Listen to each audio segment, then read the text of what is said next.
Kasus baru COVID-19 di Indonesia kemarin hampir ada penambahan 2.000 orang. Jumlah kasus meningkat karena ada subvarian Omikron BA.4, BA.5. Pemerintah meminta masyarakat terus menaati protokol kesehatan. Bagaimana kondisi saat ini dan apa indikator pemerintah untuk melakukan pengetatan lagi? Kita berbincang dengan Alexander Ginting, Kasubdit Dukungan Kesehatan Satgas COVID-19 Nasional. Pak Alex, selamat sore. Terima kasih atas waktu Anda. Selamat sore, salam sehat. Salam sehat Pak Alex. Pak Alex, sudah ada penambahan kasus naik signifikan. Pemerintah apakah sejauh ini masih mau wait and see atau sudah ada skenario yang akan diambil? Ya, jadi yang penting masyarakat harus mencatat baik-baik dalam pemikirannya bahwa kita masih dalam situasi pandemi. Oleh karena itu, dalam situasi pandemi itu perlu dibangun kewaspadaan yang tinggi. Jadi kewaspadaan itu dalam menerapkan protokol kesehatan dalam setiap kegiatan, baik kegiatan sosial, budaya, agama, aktivitas ekonomi, dan sebagainya.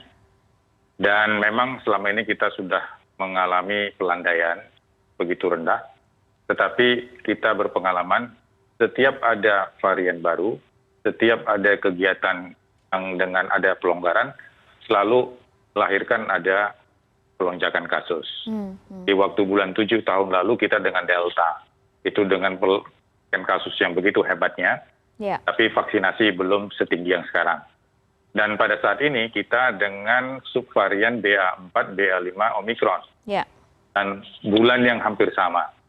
Oleh karena itu yang harus kita waspadai sekarang adalah bahwa di samping protokol kesehatan harus diterapkan, tapi kita akan kontak yang menyangkut testing dan tracing ini nggak boleh turun.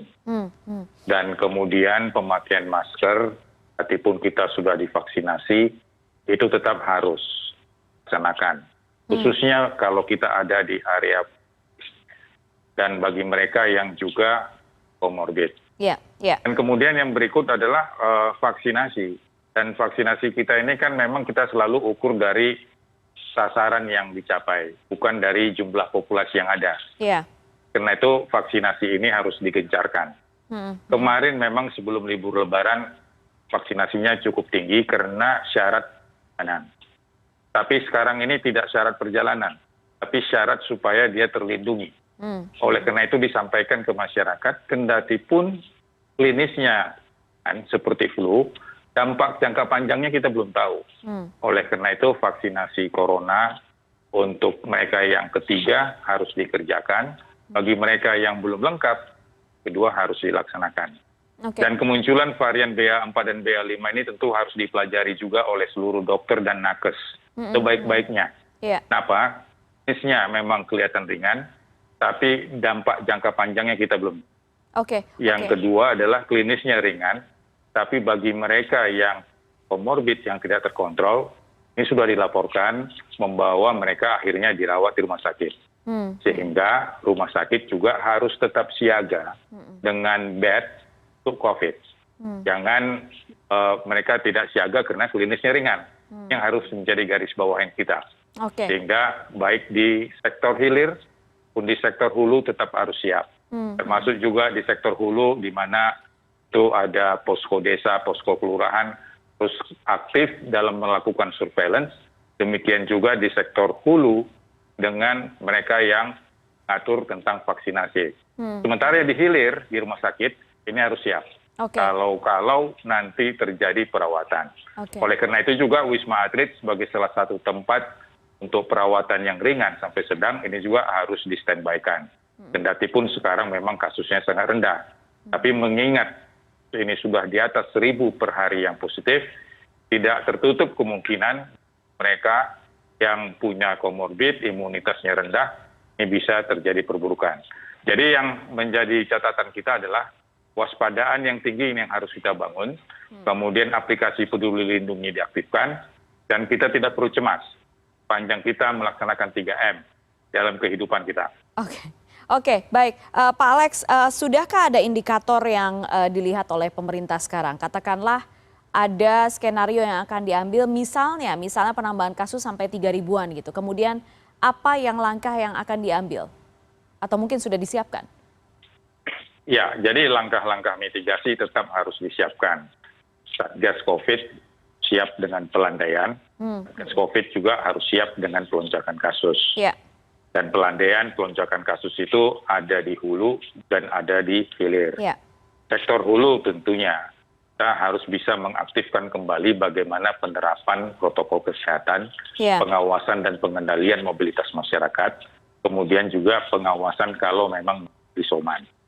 Dan kemudian di sektor di hilir, bagaimana mereka yang indikasi untuk perawatan, baik yang ringan misalnya seperti di Wisma Atlet, atau yang sedang sampai berat, rumah sakit rujukan yang sudah diatur ketetapannya oleh pemerintah.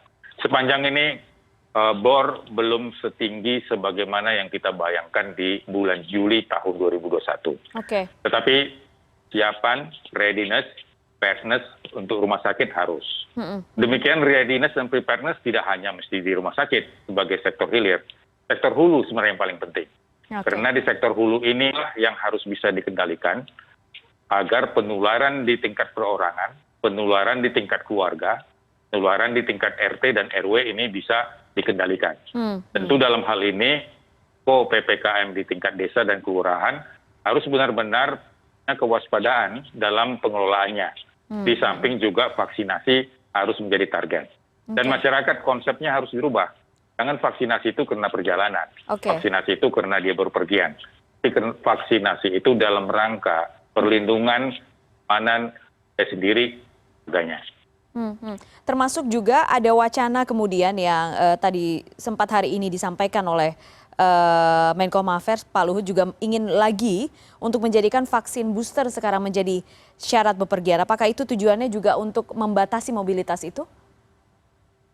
Ya, kalau kita lihat surat edaran nomor 20 tentang aktivitas yang berskala besar lebih di atas 1.000 orang, itu di situ basisnya adalah mereka yang berkumpul sudah vaksinasi khususnya di atas usia 18.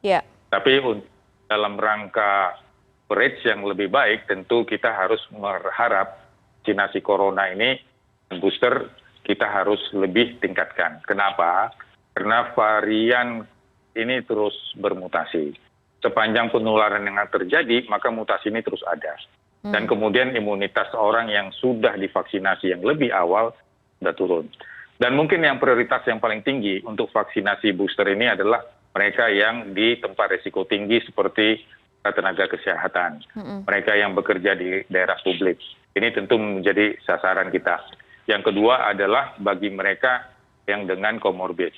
Dan tentu tidak tertutup kemungkinan kalau kasusnya nanti naik di atas 100% ataupun 200% bagi mereka yang perjalanan. Memang saat ini untuk terbang dari satu provinsi ke provinsi lain memang cukup dengan berbasis vaksinasi.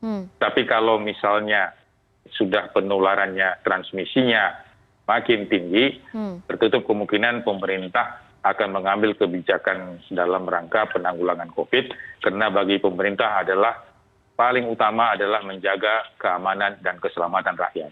Oke, baik. Pak Alex, terima kasih banyak sore hari ini sudah bergabung di CNN Indonesia Newsroom. Jadi pemerintah saat ini masih melihat terus perkembangannya dari dekat, sekaligus melakukan mitigasi dan mempersiapkan segala hal. Bagaimanapun pandemi sudah 2 tahun kita alami, jadi semoga yang kali ini jika pun nanti ada peningkatan kasus, semuanya bisa tertangani dengan baik. Pak Alexander Ginting, Kasubit Dukungan Kesehatan Satgas COVID-19 Nasional. Pak Alex, terima kasih banyak. Salam sehat, Pak. Salam sehat, selamat sore. Selamat sore.